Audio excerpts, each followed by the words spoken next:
രാഷ്ട്രീയത്തിൽ പുതിയ വിവാദത്തിന് തുടക്കമിട്ടിരിക്കുകയാണ് മുതിർന്ന CPM നേതാവ് ജി സുധാകരൻ നടത്തിയ സ്ഥാനാർത്ഥി പ്രഖ്യാപനം.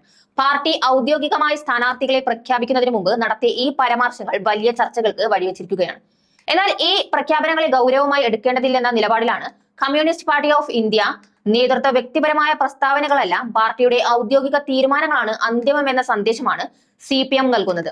കേരള രാഷ്ട്രീയത്തിൽ വീണ്ടും ചർച്ചയാകുന്നത് മുതിർന്ന നേതാവായ ജി സുധാകരൻ നടത്തിയ സ്ഥാനാർത്ഥി പ്രഖ്യാപനവുമായി ബന്ധപ്പെട്ട വിവാദം. പാർട്ടി ഔദ്യോഗികമായി തീരുമാനമെടുക്കുന്നതിന് മുമ്പ് നടത്തിയ ഈ പ്രഖ്യാപനം അവഗണിച്ചുകൊണ്ട് മുന്നോട്ട് പോകാനാണ് കമ്മ്യൂണിസ്റ്റ് പാർട്ടി ഓഫ് ഇന്ത്യ നേതൃത്വം തീരുമാനിച്ചിരിക്കുന്നത്. സമീപകാലത്ത് നടന്ന ഒരു പൊതുപരിപാടിയിൽ സംസാരിക്കുമ്പോഴാണ് ജി സുധാകരൻ വരാനിരിക്കുന്ന തിരഞ്ഞെടുപ്പിനെ കുറിച്ചും ചില മണ്ഡലങ്ങളിലെ സ്ഥാനാർത്ഥികളെ കുറിച്ചും പരാമർശങ്ങൾ നടത്തിയത്. പാർട്ടി ഔദ്യോഗികമായി പ്രഖ്യാപിക്കാത്ത പേരുകൾ പൊതുവേദിയിൽ പറഞ്ഞത് പാർട്ടിക്കുള്ളിൽ തന്നെ വലിയ ചർച്ചകൾക്ക് വഴിവെച്ചു. CPM സംസ്ഥാന നേതൃത്വത്തിന്റെ നിലപാട് വ്യക്തമാക്കുന്നത് സ്ഥാനാർത്ഥി നിർണയം പാർട്ടിയുടെ ഔദ്യോഗിക ഘടനകളിലൂടെയും കമ്മിറ്റികളിലൂടെയും മാത്രമേ ഉണ്ടാകൂ എന്നതാണ്.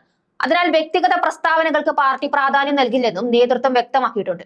ഈ വിഷയത്തിൽ പാർട്ടി കേന്ദ്രങ്ങളിലും സംസ്ഥാന തലങ്ങളിലും ചർച്ചകൾ നടന്നതായും റിപ്പോർട്ടുകൾ പുറത്തുവരുന്നുണ്ട്. പാർട്ടിയുടെ ശാസനയും സംഘടനപരമായ രീതികളും കർശനമായി പാലിക്കണമെന്ന സന്ദേശമാണ് നേതൃത്വത്തിൽ നിന്ന് പുറത്തുവരുന്നത്. അതേസമയം ജി സുധാകരന്റെ പ്രസ്താവനയെ പ്രതിപക്ഷ പാർട്ടികൾ രാഷ്ട്രീയ ആയുധമാക്കാനും ശ്രമിക്കുന്നുണ്ട്. CPM-നുള്ളിൽ അഭിപ്രായ ഭിന്നതകൾ ഉണ്ടെന്ന തരത്തിലാണ് പ്രതിപക്ഷ വിമർശനം ഉയർത്തുന്നത്. എന്നാൽ പാർട്ടിക്കുള്ളിൽ വലിയ പ്രതിസന്ധിയൊന്നുമില്ലെന്നും സ്ഥാനാർത്ഥി പ്രഖ്യാപനം സമയമായപ്പോൾ ഔദ്യോഗികമായി തന്നെ നടത്തുമെന്നുമാണ് CPM നേതാക്കളുടെ പ്രതികരണം.